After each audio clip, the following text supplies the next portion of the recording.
Because politics has changed. This country has shifted, and especially here in Tennessee. We're one of the most conservative states, and I'm coming out of the bluest city in the most conservative state, in Nashville, Tennessee. And in the past, what we had is leadership who did not reflect the type of leadership that we wanted to see at the congressional level. I am an activist and an organizer, and this was just like the next step. We did everything that we possibly can. We got the local leadership that we needed, in place. We've got a dominant narrative going. But during the pandemic, looking to see what was going on, one of the biggest things when evaluating all the work that we did good work, but we only moved it inches. And when you critique it, we critique the work. The issue is not enough of us, who have a shared experience what 99% of people are going through, are sitting in the actual seats of leadership and have the levers of power to move things across the line the way we want to. So instead of being a victim of it, I decided to run for office.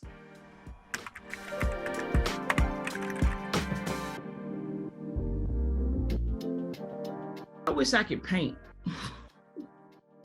The reason why I ended up becoming an activist is because I was desperate to save my own life. But the job that I had, I loved, and I worked in a recreational center. And I think arts is a big part of expression. I love all types of music, and I actually am a lover of art. And I wish I could paint, that way I could paint out my emotions or my expressions of the things that I'm feeling, So I'd be a cold Picasso if I could paint, but I ain't. So it'd just be me and stick figures and, the little Crayola watercolor thing.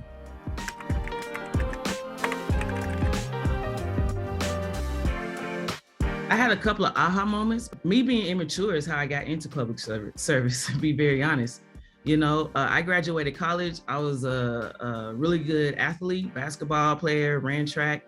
And, I was waiting to get an Olympic tryouts, and I was waiting to go to the WNBA. And I'm like a lot of other college students. In that meantime, I was just living off of credit cards. So on my 23rd birthday, my dad did something shady, but it was probably the best thing that ever happened to me. He gave me this big old box, and that's the girliest ever been in my life because the box was huge. I was like, I cannot wait to open this. Inside of it had a pair of scissors and a job application. He told me to cut up my credit cards and get a job. And my father worked for Parks and Recreation for 44 years. So I was like, all right, I'll go get a job at the community centers, And I think my aha moment came, that was 2006. I think it came that next summer. I had a group of little girls. It was about 7 and 8 years old. Little heavyset girls, they didn't want to do nothing but just gossip and sit on their phones all day. That's all they wanted to do. Everybody else playing and all this type of stuff, but they had their little attitudes. So flag football season was coming around, and I was like, look, you ain't gonna be on your phones, none of this today. I'm not gonna help, I would give them little incentives, like they help pass out snacks. They like to correct people. So I'd be like, okay, y'all can monitor and stuff. I said, you can't do none of that if y'all don't play. They were the meanest little girls ever. I said, just be you and carry this little football with you. And we won the Pee Wee Championship. And I knew at that moment, that I wanted to stay on this job and do this forever. Two of those girls are playing D1 basketball. One is playing volleyball now. They're doing so well. So that was my aha moment.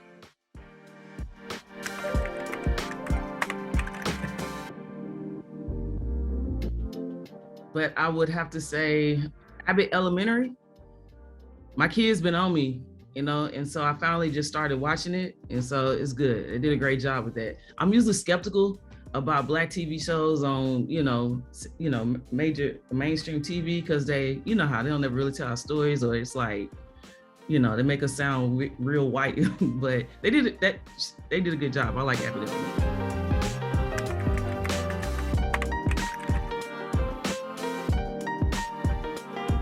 I have mulled over that question a lot, and the reason being is because Tennessee is 48th, I believe, in voter turnout.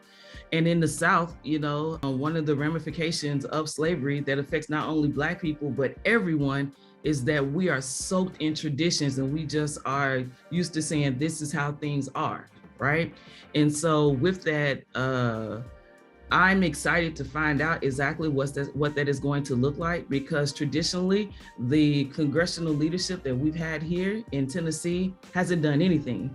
What they've done is shown up to Black churches on Sunday, smiled at people, done a couple of personal favors for a couple of other people, and been very cordial and nice.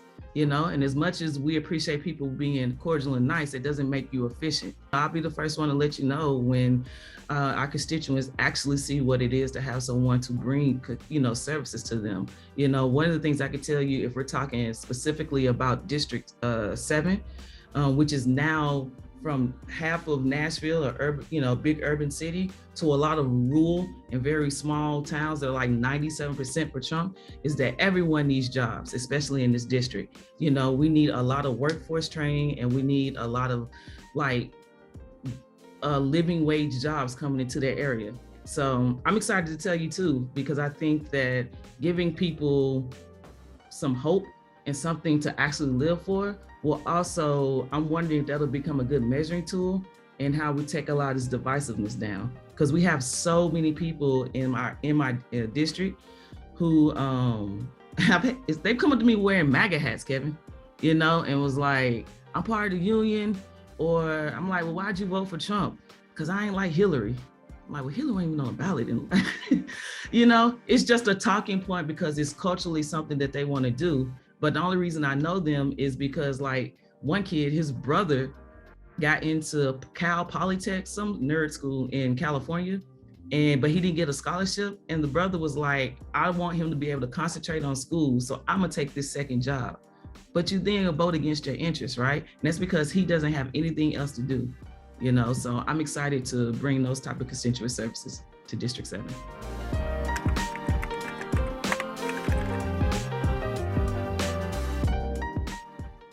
Oh, I'm glad you asked this question. I got teenage kids. I'm really feeling this inflation because they're eating every damn thing in my refrigerator. But I think torturing them, reminding them that I am smarter than them and pettier than them is literally my favorite pastime. My daughter swears she in love. She pissed me off the other day. I had to bring the car back at a certain time and didn't get back at a certain time. So I've grown a lot, Kevin. Instead of just snapping, what I did is went upstairs and I took all the backs off of her earrings. You should have seen her trying to get to school this morning. I'm like, what's wrong, boo? So that internal joy, of torturing them is I love doing that in any of the off time I have when I spend with my family.